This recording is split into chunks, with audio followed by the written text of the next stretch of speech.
PT ASDP Indonesia Ferry Persero mengimbau masyarakat agar mewaspadai potensi cuaca ekstrim, khususnya di lintas Merak Bakauheni dan beberapa lintasan lain di kawasan tengah dan timur Indonesia.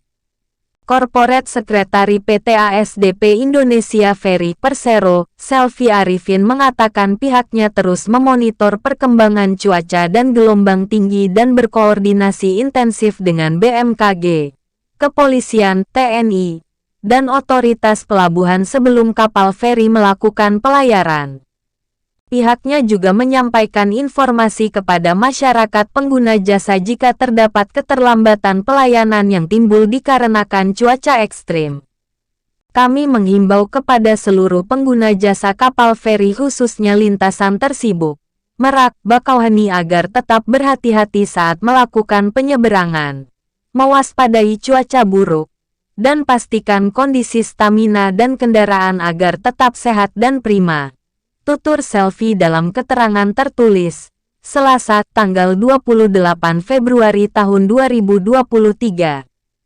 Adapun peringatan dini terkait potensi gelombang tinggi di Selat Sunda bersumber dari Stasiun Meteorologi Maritim Serang Badan Meteorologi, Klimatologi, dan Geofisika, BMKG, diperkirakan terjadi pada periode tanggal 28 Februari hingga tanggal 1 Maret tahun 2023.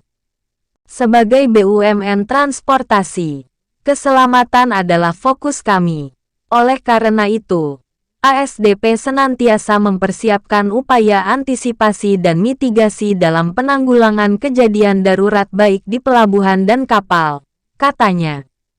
Ia mengatakan ASDP secara rutin melakukan peningkatan keselamatan perjalanan antara lain melakukan perawatan dan perbaikan kapal sesuai jadwal. ASDP juga secara periodik memberikan pelatihan keselamatan dan kesehatan kerja K3 kepada karyawan agar perjalanan kapal penyeberangan semakin aman. Dengan semua upaya yang kami lakukan ini, ASDP ingin memastikan seluruh pengguna jasa merasa aman saat berada di atas kapal selama dalam penyeberangan, ujar Selvi.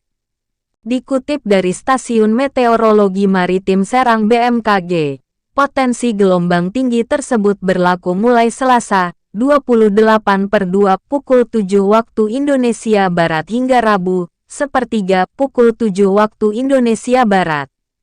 Adapun rinciannya adalah ancaman gelombang laut dengan ketinggian antara 4-6 meter berpotensi terjadi di perairan Selat Sunda bagian selatan, Samudera Hindia Selatan Banten, dan perairan selatan Banten. Selanjutnya, untuk ancaman gelombang laut dengan ketinggian 1,25-2,5 meter diperkirakan terjadi di Selat Sunda bagian utara. BMKG berharap pihak-pihak terkait memperhatikan risiko tinggi terhadap keselamatan pelayaran untuk perahu nelayan, kecepatan angin lebih dari 15 knot dan tinggi gelombang di atas 1,25 meter, dan kapal tongkang kecepatan angin lebih dari 16 knot dan tinggi gelombang di atas 1,5 meter. Selanjutnya, kapal feri kecepatan angin lebih dari 21 knot dan tinggi gelombang di atas 2,5 meter, serta kapal ukuran besar seperti kapal kargo, kapal pesiar kecepatan angin lebih dari 27 knot dan tinggi gelombang di atas 4,0 meter. Selvi mengingatkan para pengguna jasa yang akan berlibur dengan menggunakan kapal feri agar segera mengatur waktu perjalanan. Seperti layanan mudik lebaran yang akan dilaksanakan 2 bulan lagi. Apalagi, tiket penyeberangan di lintas Merak Bakauheni dan Ketapang Gilimanuk sudah dapat dipesan H60. Ini kuncinya, agar melakukan reservasi tiket jauh-jauh hari melalui Ferizi. Dengan demikian, para pengguna jasa sudah memiliki kepastian waktu keberangkatan dan kepulangan saat mudik nanti dan dapat menghindari antrian. Apalagi, saat ini sudah tidak ada penjualan tiket di pelabuhan. Seluruh pengguna jasa wajib beli tiket via online, ujarnya. ASDP telah membuka penjualan tiket feri periode angkutan Lebaran 2023 sejak 60 hari sebelumnya mengingat waktu perjalanan libur yang semakin mendekat. Pengguna jasa khususnya di lintas Merak Bakauheni dan Ketapang Gilimanuk dapat memesan tiket feri untuk perjalanan Nataru mulai dari sekarang. Pastikan beli tiket online secara mandiri hanya di website Ferizi, aplikasi Ferizi, atau di mitra resmi ASDP, yaitu Indomaret, Alfamart, Agen Briling, dan Agen Finpay, The 5 Point. Hal ini penting untuk memastikan ketersediaan tiket dan memperlancar pelayanan di pelabuhan, ujar Selvi.